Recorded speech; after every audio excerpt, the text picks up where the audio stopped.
They deserve it. The one who voted for Raphael himself. Hello. You in class? No, this is my fake background that I use for everything because my walls behind me are white. I have no art on my wall yet. I'm working on it. I'm like slowly, finally moving into my apartment. Greetings and salutations. This is Randy Winston reporting live from Brooklyn, New York. You are tuned in to Milkshake Scholar episode 2. No, actually, I take that back. This is season 2. And I don't know what episode it's going to be because I might reorder things. But, you know, we live. And just put me on the arc. I'm gonna put you right at the top, right at the top. We're going into like the second half of season 2. I don't know. We'll figure it out. But I would like to introduce everyone that's watching to Sincere Brooks, dear friend, writer, educator, and secretly, and she's probably going to be humble about this, but a comedian. She is pretty funny in real life and on Twitter. She gonna be shy about it, but I'm not gonna be humble. I'm funny as hell. there are times when I'll tweet something and I'm like, if Sincere likes this, I know it's funny. There are other times when I might tweet something and you don't respond to it, and I'm just like, yeah, that didn't hit right. It didn't hit right, or the algorithm. Exactly, it's the algorithm every time. There's like, I don't know what it is about Twitter now, but I liked it initially because it didn't show me what was popular. It showed me who I chose to follow. And I chose to follow them because I want to read their stuff. And now it's like random people, what they liked. And it's like these two people who are friends of someone that you know, like this thing. And I'm just like, great. I don't want to see this. Like, why y'all playing me like this? It's just that I didn't see it. Like, and then sometimes I'll take like Twitter breaks, and I've learned to like occasionally schedule a tweet if I'm just like, I'm not going to do this one tonight. So it looks like I'm on Twitter, but I'm not really there. And so she's a professional. She's scheduling her tweets. This is not even a company Twitter account. She's scheduling her tweets. I used to run a Twitter for like a youth something or other. And so I learned, I did all of the like scheduling and blah, blah, blah stuff, which I don't use for myself often, but occasionally I'll just be like, I want to tweet this, but maybe not right now, but I'm going to forget if I don't. So like schedule it for later. So if you see a tweet in the morning, chances are it's scheduled. Sincere, I got to tell you, I've been under the gun lately. I've been on deadlines and like a lot of things happening, and I told myself I wouldn't do this, but here I am again, just running left and right. But I'm keeping a good balance of things. But I got to tell you, today I was really tired when I got up this morning, and I'm reading at 6:00 in the morning for this event tomorrow. And I was like, you know what? For a Milkshake Scholar today, I need a milkshake that speaks to Blackness, but also that speaks to so it has pecans in it. Me staying awake. And so with that being said, I found this Van Leeuwen oat milk mocha latte. I'll take mocha. That mocha. That's it right there. So that's what I'm drinking on over here. And I tried to decide like if I should have the milkshake with you in this diner glass or if I should do like a whiskey glass or something. It just really depends on how I'm feeling sometimes. I almost went with the whiskey glass because I know we used to do happy hour. So speaking with the theme, you know. God, I miss going out and drinking. I do. Like, of course you can drink at home, but just sitting somewhere, getting the vibe of the place, laughing with your friends. It's not the same. I miss it. I miss it so much. I'm also not one of those people who's just like, I'm gonna sit in the fucking cold. This is so fun. Like I don't want that. I want the real thing. I want the real thing. Be outside. Also, I feel like we're at this point that the next time that I am able to go out and drink and dance and eat with my friends, that I'm gonna be so excited for it that I can't predict how I'll behave. Like, like there's a certain decorum that where I'm just like, and I'm having a great time with my friends. But I think I might be like just making out with strangers, like planning for a different life. Like I'm gonna be let out and I'm gonna be like, the world is possible for me in a way that's possible Yeah. for me in like a year. And you know what? I'm just gonna go wild. I'm just Yeah, just cutting up, just cutting up. I feel the same way. There is no, I think I was telling a friend of mine back in Atlanta this the other day. I can't speak for other cities. I can only speak for the city that I currently live in. And I know this city. I know New York City. I've been here for almost 8 years and I've seen it. I've seen New York City when winter breaks and it hit about 52, 55 degrees and the sun's out and there's no clouds in the sky. I've seen what happens. People come out butt ass naked. People just, it's springtime and here it comes. So can you imagine what it's going to be like when the pandemic, post-pandemic, like that first Saturday?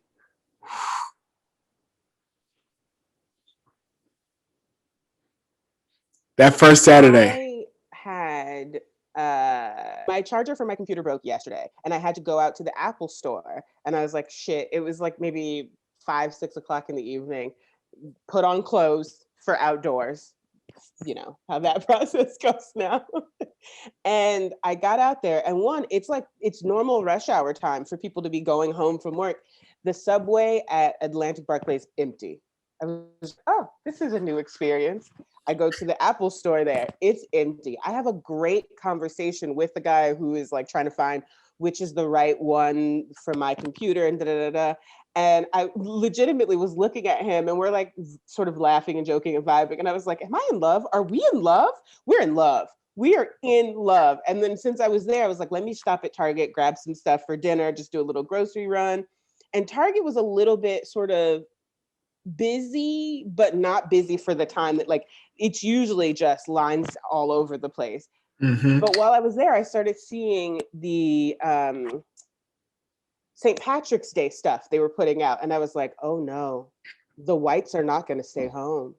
They're not going to do it. Like it's spring, St. Patrick's Day is coming. If St. Patrick's Day is over 50 degrees, it's over.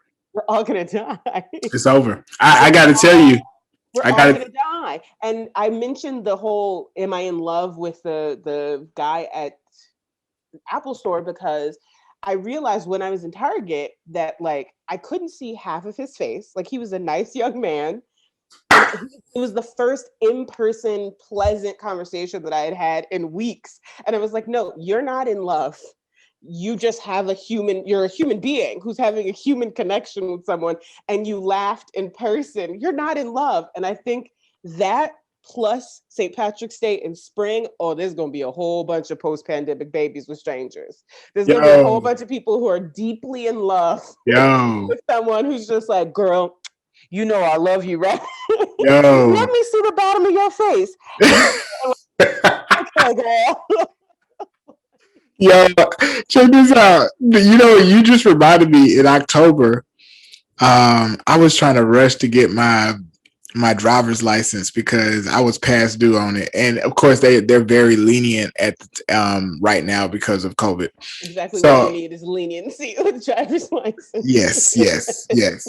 So I had to go get an eye test and they do eye tests down the street at this eye doctor or whatever. So I pull up and I set up an appointment. I get there and one of the women who's talking to me is the sister and she's about my age. And, she's like very cordial, like, but, like really, really nice. And I'm like, man, is she macking on me? The answer was no, but. But it's just the pandemic does it where you're just like, she do got pretty eyes and brows and forehead. I could do this. Her voice sounds real nice. Yo, you want to know something? So I was thinking about this the other day when I knew I was going to be talking to you, and I was like, man, I wonder what hobby or hobbies Sincere has picked up since the pandemic started. And I know for me, and I'm going to tell you right now, I got to move the mic back when I say this. Sincere, I ain't proud of this. I know I posted about it on Instagram, but I'm not proud. I'm not proud of this. I picked up running again. And for those folks that are watching that don't know, I used to run competitively in college and high school. And I haven't run since 2005, like some real distance. And I picked it up again in December because a friend of mine, one of my best friends, he runs. And so when I was away with him and his fam, I started running again. And Sincere, I know I post like from my Apple Watch and like all the little distances that I did and stuff, but I got to tell you, it hurt. It hurts. Getting up at 6 o'clock in the morning to run at 7 and it's 20 degrees outside. Ain't nothing fun about it, y'all. Listen, don't be like me. Don't be like me. It ain't a hobby. You're right. It ain't a hobby. It ain't a hobby. I don't run casually. It's not a thing that I do. It's not fun. All, I just don't have the body type for running. Like my running years, I discovered ended around puberty. Like fair enough. Fair enough. Just I don't have the knees for running. I'm more of a like sort of short dash, stop and play sports. So like a softball maybe, where you just that breakaway speed I had. Gotcha. But gotcha. So you got that kind of speed where if somebody starts shooting, you gonna get you probably gonna get away, and I'm gonna be lagging behind. Listen, I honestly, the only thing that I can trust with my running is the breakaway speed. That breakaway, just knowing that like. Hey. See, I'm slow. I'm slow in that respect. So if we were together and something popped off, I'd be like, "Where's Sincere at?" Listen, I'll be the first one to scream "run." So you yell "run." You should probably run too, because I'm already gone, essentially. All right. So a pandemic hobby, like something you picked up or you noticed you've been doing and you weren't doing it before. You know what? This is complicated because I did have a moment where I decided that I was going to. I have two bomber jackets that are sort of almost identical to each other. One's like a lighter fabric and one's a heavier fabric. And then I have a jean jacket that has like the shearling inside. And I was on Etsy looking for things to decorate my wall with. And I don't even know how I got there, but these like elaborate appliques kept like appearing. And so I was like, oh, is this bitch about to put gigantic golden phoenixes on the back of her jacket? Did you do it? They're in my shopping cart. It's gonna happen. Okay. I just was like deciding on other Etsy purchases, so they're like in the shopping cart. But I think I'm gonna have one of the bomber jackets is definitely gonna have like just a gigantic golden phoenix on the back, and it's less phoenix, more peacock actually. But and then my mom got me this like really lovely camel coat for Christmas, and I don't really wear a camel as like a color. Most of my coats are either like a green or a dark brown or a gray or and so this one is sort of that like tan camel-y color. So I think I'm gonna add, I already found the birds, but 2 little birds on the pockets to sort of make it me. So I might be, gluing things onto my coats. I feel you. As far as hobbies go, right before the pandemic happened, I had a little whoopsie with my health in which I was in the hospital for a little while. And then I was at home for a few months, just working from home, and was like still very sick, but just like at home. And then I was out in February, I think maybe by the second or third week of February, I was going to work for like the entire week or most of the week. And then basically I was going like back to normal, I felt like, or heading to being back to normal, and the entire world closed. Literally the whole thing. Yeah, essentially I was out of the house for a month. I was just like, I'm back in action, world. And they were like, actually, no, you're not, go home.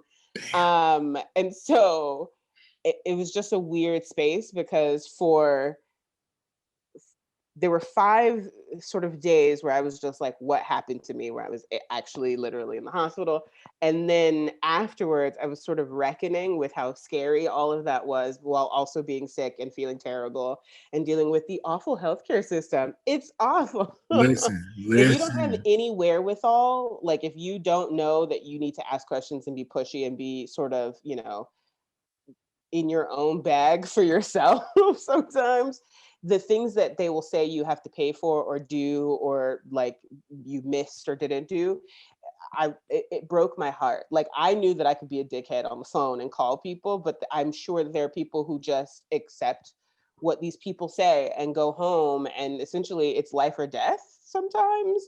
And it just broke my heart immensely. So there was all of that happening, and then to be like sort of trying to figure out how my body and my brain works again. Mhm. And then I don't know, I think I had already, before this happened, reading and writing wasn't the safe space for me that it used to be. I was like trying to figure out why. Like, Yeah. as a writer, there is like, no matter what you're doing, there's like a thing burning in the back of your brain that's like, create, make it, read it, tell someone, create, how does it work? Break the story down. It's like always, always, always going. And for whatever reason, like, it just wasn't connecting for me for a long time, even before I went to the hospital. And then I figured when I was at home recovering that I had the time and I would do it. And it didn't happen for me then. And I was just like, oh no, have I lost my fire? Have I lost my passion? What's going on? And then when I got sent back home for the pandemic and I was healthy, I was like, okay, now I'm healthy. I'm going to be writing, I'm going to be reading. It's going to be great. And then for an entire year, that did not happen. And I was Hey, very, very upset because I was just like, at the very least, I could passively read a book or watch a new television show or like be engaged in things, and it just didn't happen. And then quite recently, mainly because I like figured out some health stuff, I've been feeling my brain working like it used to again, and mhm. being like impressed with like the how I'm not just like, I'm just tired, I'm just gonna go to bed. Which I think is a little bit to do with me figuring out my brain and my body again, but also to do with, unfortunately, this sort of setup becoming the norm a little bit, Yeah. where everybody's just at home. You just are, and you just have to accept it. And Yeah. yeah, it's nice though. It's nice recognizing my brain. It's nice having that piece of you that's like, write it down, write it down. Let me ask you something. Let me ask you something. Do you think, because it sounds like you're on the other side of that now, right? Do you think you'll ever do you think you'll ever write back to that, like that experience? I think so, mainly because I'm absolutely certain that it was connected to like my health stuff. Mhm. Essentially, I have a hormone disorder that I found out about a couple of years ago, and a part of it is it just like throws your whole body out of whack. Like, every sort of all your systems are locked into your hormones. And one of the things that is associated with it is brain fog. And I like, it was a feeling that I had not experienced and couldn't fully explain until I was on the other side. Got it. Like, now, where I sort of have figured out what I have to do and like have managed what needs to be managed, that I'm just like, oh my gosh, that wasn't just because, like, I think the thing too is we were all experiencing this loss that's coming with the pandemic, and these feelings of sort of uncertainty because of what was happening in the world just in general, in our country, and blah blah blah blah. So that a little part of my brain is like, why am I so focused on not working or functioning like I used to, when everything's messed up, everything's out of whack? Oh my God. Mhm. When really it was like, no, this is about how you handle this as you versus how you handle this as this person who is dealing with this brain body issue that you are still sort of learning new facets of. Right. So I definitely think that I will. I think the reason I haven't written this down, because not only, so essentially the Monday before Thanksgiving in 2019, 19. Yeah. yeah, I was heading to work and I just couldn't breathe. Like I literally was like halfway to the subway stop. I was headed to actually my acupuncturist because I'm bougie like that. No, I have carpal tunnel. I've spotted you on a train on the way to the acupuncture. I remember that. I have carpal tunnel and it's really bad, and acupuncture helps. So if anybody's suffering from carpal tunnel, it really does help. But I was headed there before work, and I just basically almost passed out in the street and couldn't get back up. Like my legs just were gone. I couldn't catch my breath. And like everything was just bad, wrong.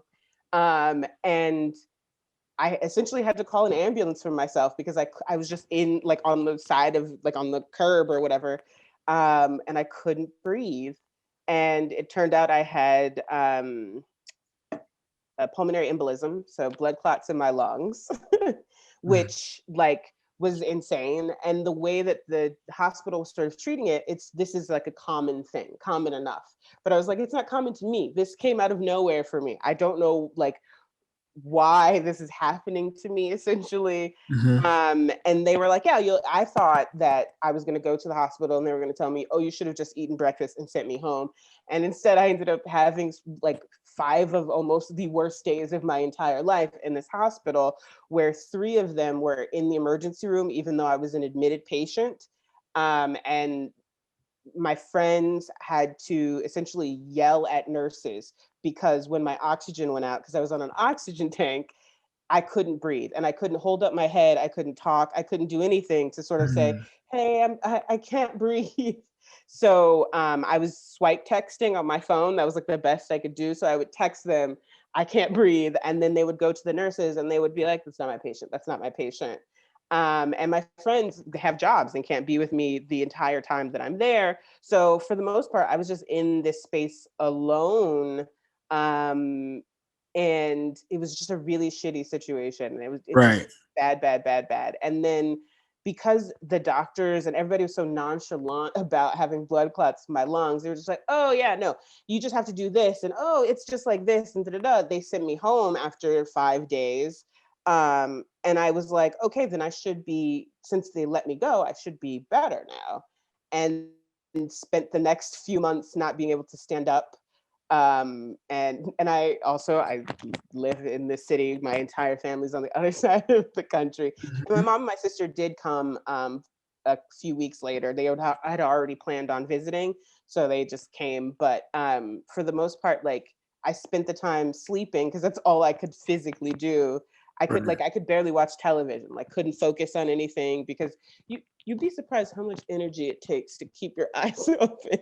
Listen, and Sincere, you brought up something very important about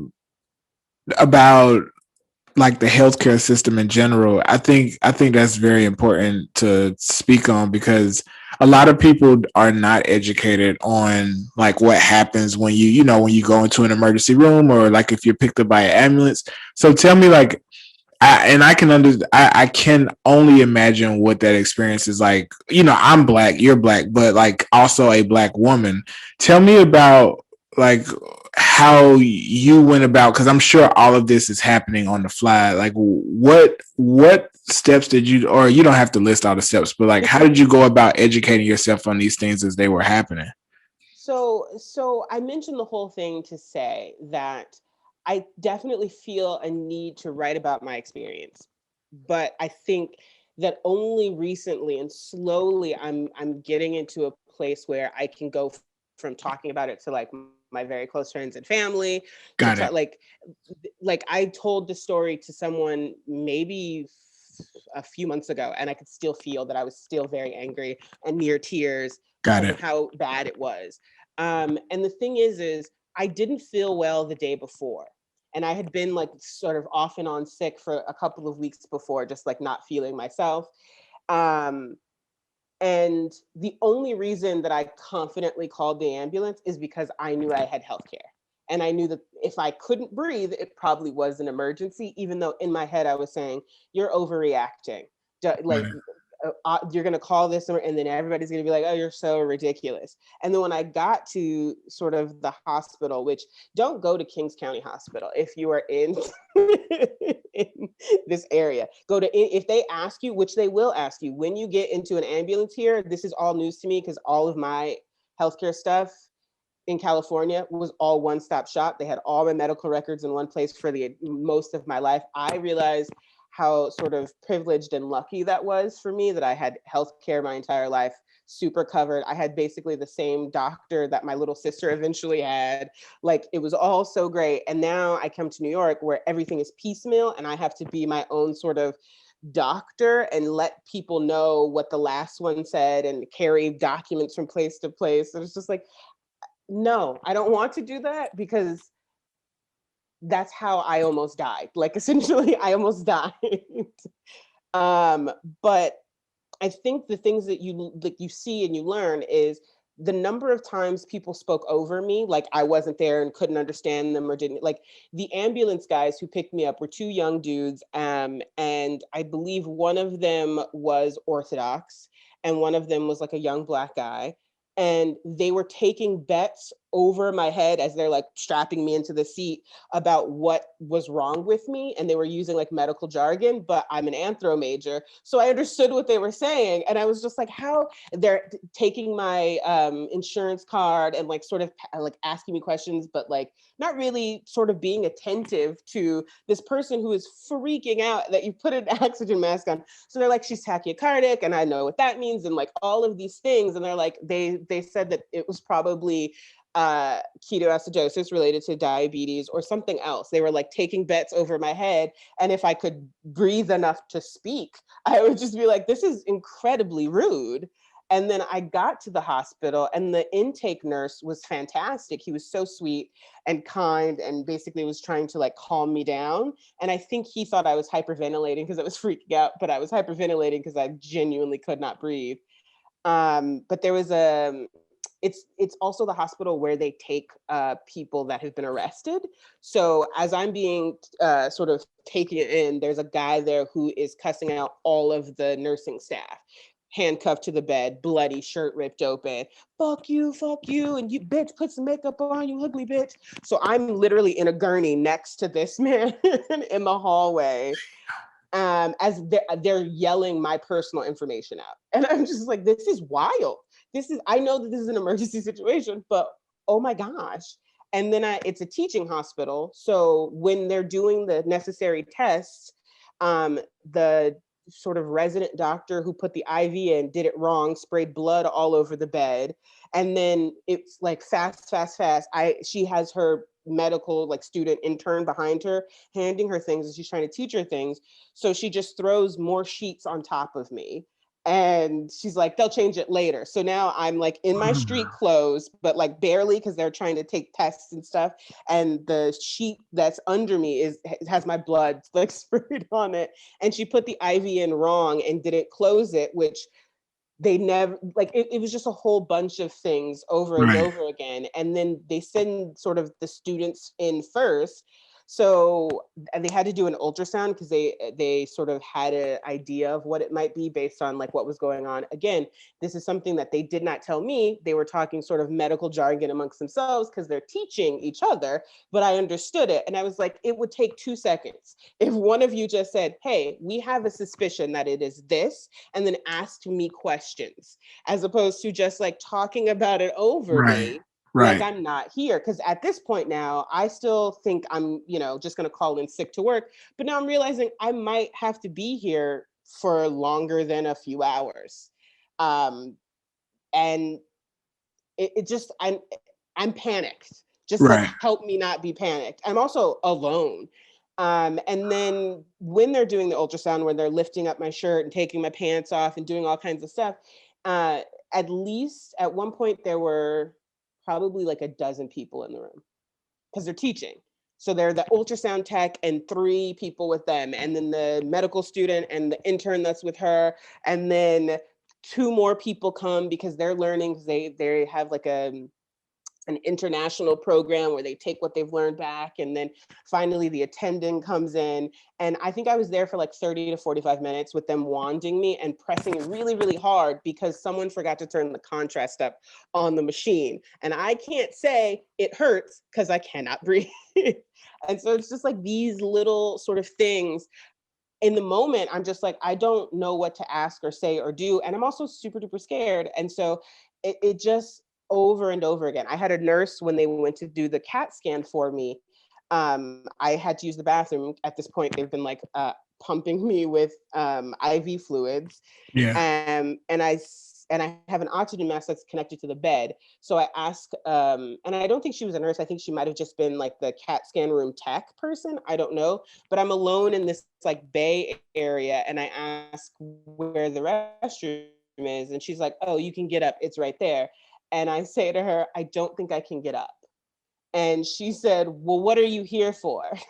And I said, I think they say that I probably have, the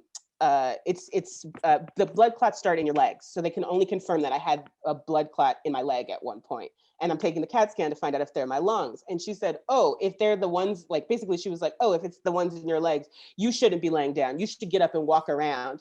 And I clearly cannot breathe. I'm like gasping I'm getting mad. even with air coming into the thing, I'm gasping. And so she like wheels my bed closer to the door. And it's one of those like personal bathrooms that's really big. So I have to walk across the room, and just putting my feet on the bed and like on the ground and taking the mask off. It's a lot of work. Like it takes me forever. And she is 1,000% impatient. She's just like, ugh.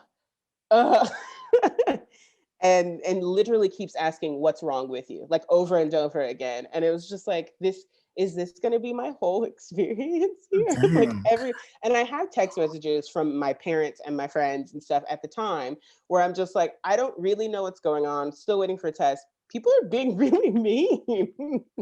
Like, strangely, the doctors, like the students, once I was admitted, they were very nice. They were the ones who were like yelling at these nurses on like my behalf. Like genuinely, the sort of big story that I usually tell about this is I had been there all day long. I got there like maybe 8 o'clock in the morning, or not 8 o'clock, maybe around 10 a.m.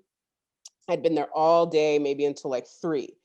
And my oxygen tank had run out before, and I'm still not sure if it was one of the other patients in the emergency room. And mind you, I shouldn't have made it to the emergency room where patients are waiting to be seen, because I was admitted almost immediately because I had a serious medical thing. They just didn't have enough beds upstairs. So I spent 3 days in the emergency room, which is not where you're supposed to just be.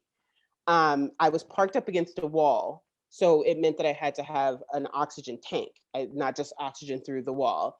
And it had gone out, and I couldn't say anything. I couldn't signal anyone. I didn't even know who my nurse was. No one said, this is your nurse. So I assumed any nurse in this room was my nurse. So I was gasping for air to do. And I swear, I don't know if she worked at the hospital or if she was another patient's family member, but she walked by once and she said, are you okay? And I couldn't respond. And then she came back again and she said, excuse me, I think something's wrong with her. She looks like she can't breathe. And nobody responded. And she like said it again. And then someone came over, and then I got my oxygen tank changed. And then maybe a little later, my friend Courtney, who I think you've met, came to the hospital. And right before she came, I think that happened right before she came, where they, and when they gave me the new tank, I had all of these like wires and stuff that was monitoring my oxygen levels and They pulled all of those out because they didn't know what was going on with me. And then no one put it back in. So the heart monitor and all that stuff was just disconnected 4 hours. And the attending in the emergency room and my sort of attending had a back and forth about whether or not I should be put in the ICU. Also the CAT scan tech, the guy this woman who I think helped me to the bathroom, and the attending for the emergency room before I was like officially admitted, had a screaming match about me, over me, because I guess one of my tests hadn't come back. I think it was like a pregnancy test. And they couldn't, he was like, I can't perform the CAT scan if I don't know like the results of this test. So they need to order a rush. And I'm so sorry, you just have to wait there. So I waited in this like Bay Area for, I want to say like an hour and a half. And then the doctor came and legitimately they had a full screaming match over me, took it into a side room because the tech guy was like, well, you got to talk to my bosses.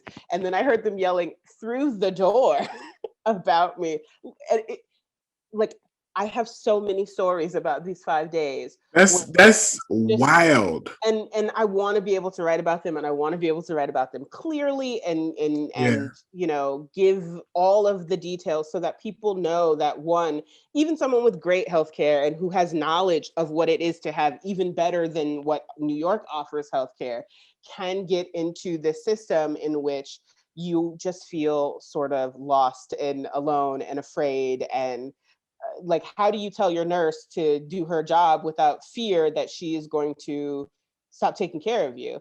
Yeah, it's awful. I just went on a full-on ranty. No. It was an experience. I'm still sort of, I had to fill out they were like, they send you like, how was our service? Oh, hell. And right when I got back into working in the office, right when I felt like healthy enough to go back to work, which is right before the pandemic hit, I started filling that document out at my desk. And then I was like, I'm gonna need a second sheet, and was like typing out my like experience, and had a full breakdown at my desk because I guess it was still in my heart and I had to like give it a break.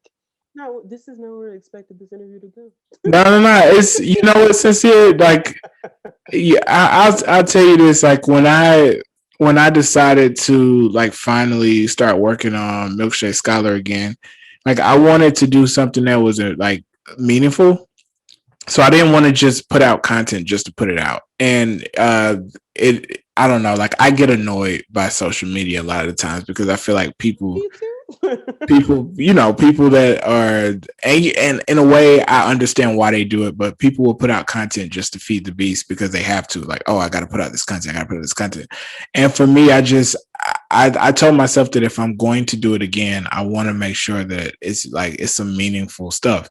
So when I decide this won't become a prank couple channel. No. So you know, like season 2 is meant to be like me checking in on my friends and like seeing how people are doing. So I mean, even though this isn't where we expected the conversation to go, I appreciate that you were willing to share that, because I didn't, you know, I check in on you all the time, like through text, but I didn't know that was going on. You know what I mean? I mean, I think I sort of, it went there because the hobby that I've discovered or rediscovered is just the creative process for me, like what it looked like. It's coming back to me. Yeah. And it feels good. And I didn't realize how badly whatever was going on with my body had like taken me away from that until now, where I'm like, oh, I love writing. Oh, and I think the only reason that I sort of kept my head in a space where I was like, I know that this is not me. I know that like I need to keep working to figure out how to get back to where I am, is because I was teaching. And I saw sort of the spark of that joy in my students to some degree, where they're like listening to the sort of notes that I'm giving and their classmates are giving and the conversations they're having. And I can see them sort of making those connections and how they talk about writing and reading. And I'm just like, that right there, that thing, that I know I have that, but like that feeling where you start a book, and even if you sit it down, you'll be sitting somewhere and you're just like, oh, I'm gonna get back in that book. Yeah. And it's not about even the characters or the content. It's you like something that the writer is doing. Like right now, I'm reading Normal People. Oh my goodness. And Sincere, I'm gonna tell you right now. love how it is. I don't mean to, Sincere, I don't mean to cut you off, but that book, that story broke me. Ooh, that story broke me. I honestly, the first night, I think I was trying to get, I've also been having sleep issues, which I've now sort of figured out, and it's better, which is good. But I was trying like a new sleep thing where I was like, I'll just read myself gently to sleep. And I started reading this book, and I read like the first 70 pages. And I said, damn it, I love this book, and I'm never going to go to bed. And I had to like, close my computer because I loved what was happening on the page. And I was like, this is the person I remember. This is who I recognize, because I didn't read for like a year almost. Like I couldn't get into a book. Yeah, most of my reading was for work related things, teaching and da da da. And so a lot of the materials I assigned with my students, I already had an affinity for before then, or like the new things. I was teaching them the technical stuff, but like that love or passion behind it, I Yeah. wasn't feeling. And it was a scary, scary place for me. Scary, scary. And so now I think I'm back in the like, I want to read everything. I'm taking the time out where like I look at my phone and I'm just like, oh, who cares? And I want to like pick up and read stuff, Yeah. which I miss that. It feels like, you know, being in graduate school again a little bit, where you're just Yeah. like, you want to talk about books with your friends, and you want to like, you want to go. I remember being in our classes when it was time to discuss the readings and seminar, and just being like, let's go, let's talk about it. And yeah, and like I can dissect a TV show in and out. I'm like a story monster where I'm just like, where's your beginning, middle, and end? Let's do this. And because I am that beast, I'm terrible to watch TV with for my family most of the time. I mean, you had that project going before where you and your friend, you would sit down, and I think it was a Oh yeah, podcast where yeah. you guys It would was. talk over. It was. Thesis killed it. The thesis killed it. But yeah, I love story. And I would just be at home sad, like watching something and like pulling the story apart, but like feeling like it was just a reflex, not sort of my passion anymore. And now I just love talking about it. I love breaking things down and thinking about sort of putting it back together and making a better story. Like I watched Behind Her Eyes, which I don't know if you do this, but if I watch something, I want to know what the source material is and like who created it and who put it on the screen. Absolutely. Especially when it's a story that's told about women, because I feel like a lot of times I'll watch something and I'll be like, oh, this wasn't written by women. And then just like this is a story about women, not written by women. And look it up and I'm like, yeah, writer, director, man, great. But I do that. I do that. I watched Behind Her Eyes or whatever the thing that was Netflix. And I got to the end and I said, this is definitely based on a book, just the way that it's all like put together. And like taking bets, like with my, I was just like, it's a woman wrote the book, but men are responsible for it being on screen, like putting it together or whatever. And I look it up and I'm just like, oh, 100%. And I was just like, this is how I would have changed these things. This is how I would have changed. And it like, they didn't do a bad job. I just feel like it's one of those instances where someone gets a creative idea and they go, that's it. Like, I got it. And, and their beginning was, and their middle was, and their end was good. And so it just didn't, it was wonky. Yeah. And so I spent after watching it, and I started watching it as background noise as I was doing other things. I sort of just like redid it in my head. And I was like, how, this is a story where it's behind her eyes, yet the story is focused on a different her when it shouldn't have been. And like the story, it's supposed to be about this marriage and it was focused on a third character. And it didn't make any sense. Like, focus on their relationship. Why? Even if the book is written from that person, the third person's perspective or whatever, you are a creator who's taken to a different place. Just There's a way to do it. There's a way to do it. 100%. Y'all just being lazy right now. Y'all just being lazy. I just think that it would have taken like one more person in the room. Yeah. A lady. I mean, listen, you ain't lying. I've been watching shows lately. There's like, so the main character has a best friend who, whenever this girl is like going off and doing the absolute 100% wrong thing, her best friend is like, girl, you know you fucking up, right? And she's like, I'm tired of you getting in my face and I hate you. And her like, and I was just like, oh, see, I don't know about this. Like, and there were women involved, and I believe there are a few like female directors, but just the relationship between her and her best friend, I was like, does not feel real to me. Yeah. If you go walk off a cliff and your best friend said, girl, don't walk off that cliff. And you said, bitch, it's time for me to walk off cliffs because I'm tired of following the rules and maybe I need to walk off a cliff. That best friend would be like, girl, if you walk off that cliff and you get battered and bruised like we both know you about to be, you could call me, but you know exactly what, like, and would prime it to be like, you know exactly what I'm gonna say. And I'm not like, girl, how long have we been friends? Like that may be sincere. That may be the next that may be the next time we do an episode. We may just have to do an hour of critiquing some TV shows and writers' rooms. Just start red marking some stuff. I'm serious. I'm serious. I've been watching some TV. 110%. I'm here for it. My mom legitimately cannot stand watching television with me. She can't, like, she will, but she'll just be like, I know, stop, just stop. Sincere, have you seen Homeland? I know there are a lot of hit TV shows that people really, really love. I will say this, and I feel like I miss nuance. I miss nuance in programming. I think now that we have all of these different services and it's just about revenue more than it is about creating. Like the first season of Game of Thrones was great because there was so much nuance. There was so much where I rewatched it before the last season. They were showing just like the first season, everything from the beginning. I rewatched half of the first season of that show and I was like, there's so much shit in here I didn't even see. Mm-hmm. Oh, the nuance, nuance.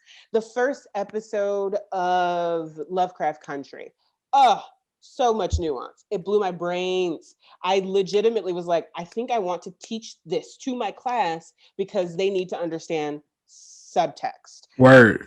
Understand. I want characters to not say it, but to feel it and do it. And like nuance. Just, I feel like the reason that our country is where we are is because the elimination of nuance. That we can't have heroes that are also human beings. MLK has to be a saint. He can't be a man who also cheated on his wife, but also fought for people to have equal rights and have like you can be a person who is deeply creative and flawed. It sucks that we now have all these very high-powered creative men who have materials that people are connected to, who would rather say to themselves, he can't be a bad man because he gave me the Cosby Show. Exactly. And it's like, or the Cosby Show can be this good thing that exists that was made by a very talented, horrible person. Because that's called nuance. Right. You have to decide how you feel in your heart about the legacy of that program. Sincere, you want to know something? To watching it, then go ahead. You want to know something? And this is something that me and a friend talked about the other day. The most nuance you see today in TV, and it's not irony, is from Black women. Like the Black women who are creating these shows. Insecure.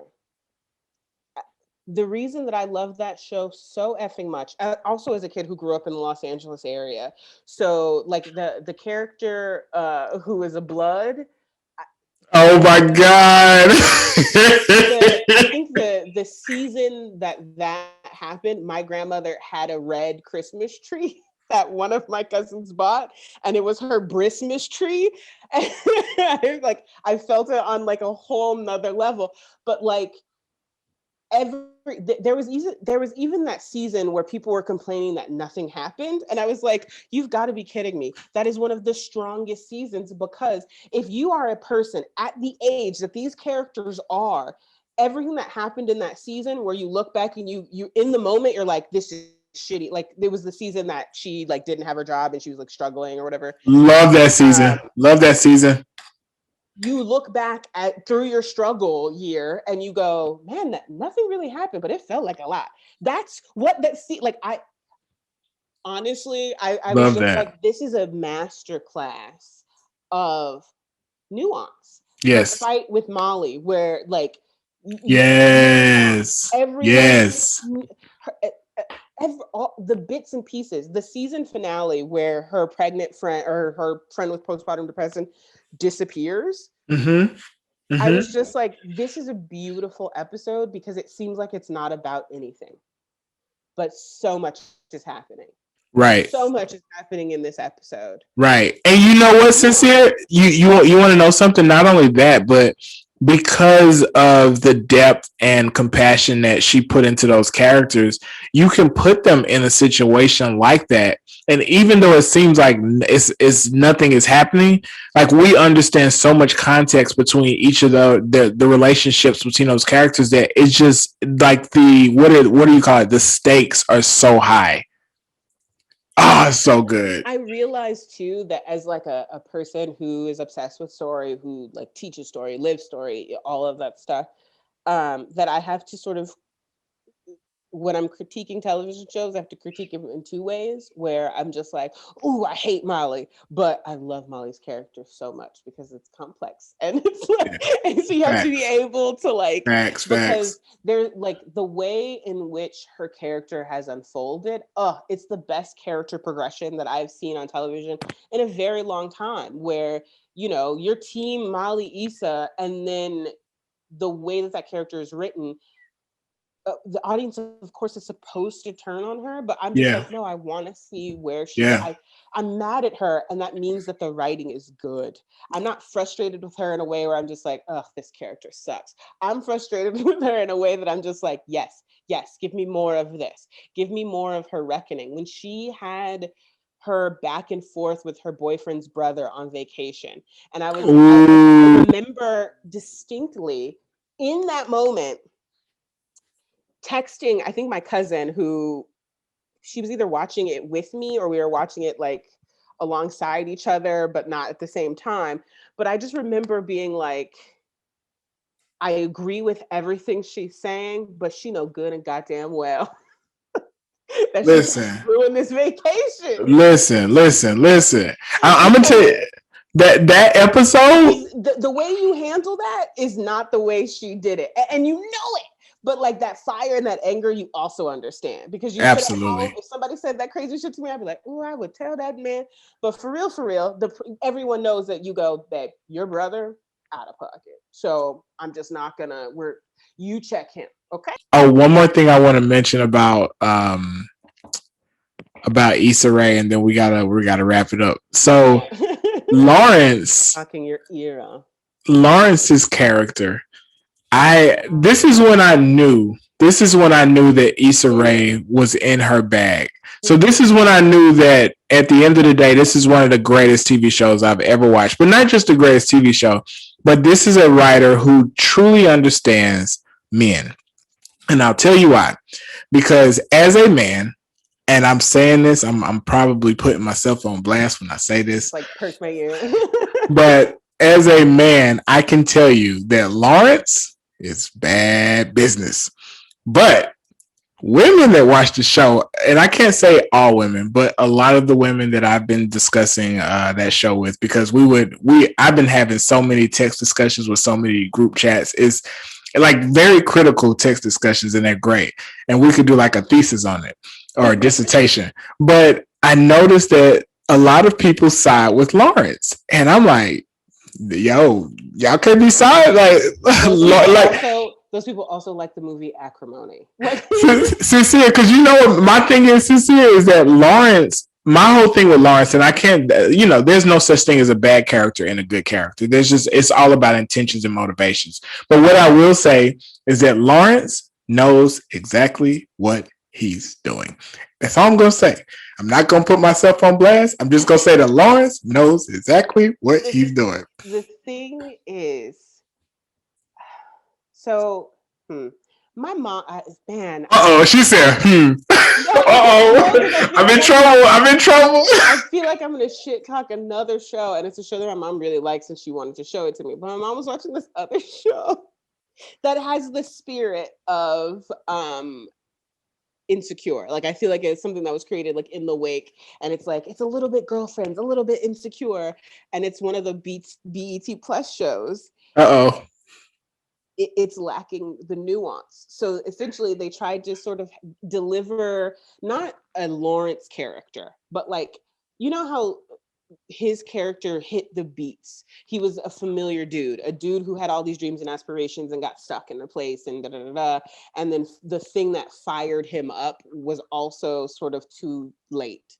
Like it was just like, you run the risk of losing me, which you should have been aware of this entire time. And now that is like the thing that sort of puts a little oomph in you. Which, you know, basically they stopped being a team is what happened.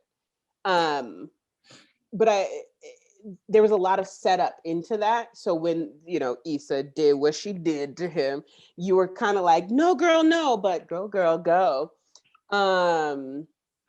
This show is sort of had a similar thing that they were trying to do, except her version of Lawrence is sort of that like goofy Black dude. Like, I'm really smart and I wear glasses and I like, you know, folk music. And there was no nuance to the character. He was like a caricature of that. Oh no. And I was like, I was just like, I hate this so much. Mommy, I hate this so much. Like, all of the jokes written about him, I could see them coming. All of, like, everything was just, I was just like, oh, I know this. This is too on the surface. And I just didn't enjoy. I will also say that I was very, very high while watching it. I mean, that's that. Listen, you got a good eye for this stuff. No, well, I have I'm unfiltered then, and I'm mostly unfiltered in life a lot of times. But with this, it was just like I was on story mode and like zero filter. And so I watched, I think maybe 1 or 2 episodes with my mom, and I thought it was like 1 a.m. And I was like, do we have to keep watching? And she said, we're on episode 2. We're like in the middle of episode. It had only been like an hour and a half. And it was like 7 or 6:30. And I was just like, oh my God, I feel like I've been watching this show for hours. Lord. Because it was so much, like, it was just, everything was just on the surface. Surface. And it was torture. And I think it's because there was no nuance. My brain was just like, it was working to rewrite it and make it better. I don't know. It just wasn't good. When I get in those positions, I get tired because I'm doing the work that the writer's room should have been doing. I hate it. Tell me something. This is the last thing I want to talk to you about. The song that plays during the opening credits of your biopic. What song would play? It's funny because when you asked this question, I was like, oh. It is Marvin Gaye's Got to Give It Up. Yes. 100%. Yes. I used to go out to parties. Yes. love my mans. That was my ringtone when I was in college, when you can like have a little ditty and it would just be like do do do do do do do. Oh, hold on, excuse me. Hello. For a long time, Sincere, I thought that the song that would play for me would be Keep Getting It On by Marvin Gaye. I thought that would be it. That was my jam. And then not for like it wouldn't be like a thematic choice. It would just be like that song just brings happiness. I feel like dancing when I hear that song. Listen, I feel like for me, it's both 1 and 2. It's a song that like just you got to groove to it. Even Aaliyah's version, I'm just like, but for the lyrics, just that opening, I used to go to parties and stand around because I was too nervous to really get down. And then just like an evolution of a person that's getting into their groove. I was like, yeah, of course, 100%. That's my theme song. Thanks for this. This has been pleasant. I enjoyed talking to you. Yes, no doubt. Also, what are you working on? You don't have to answer me now. You can shoot that in the text, but I definitely want to hear what you're working on. All right, I got you. Okay. All right, see you, sister. Have a good one.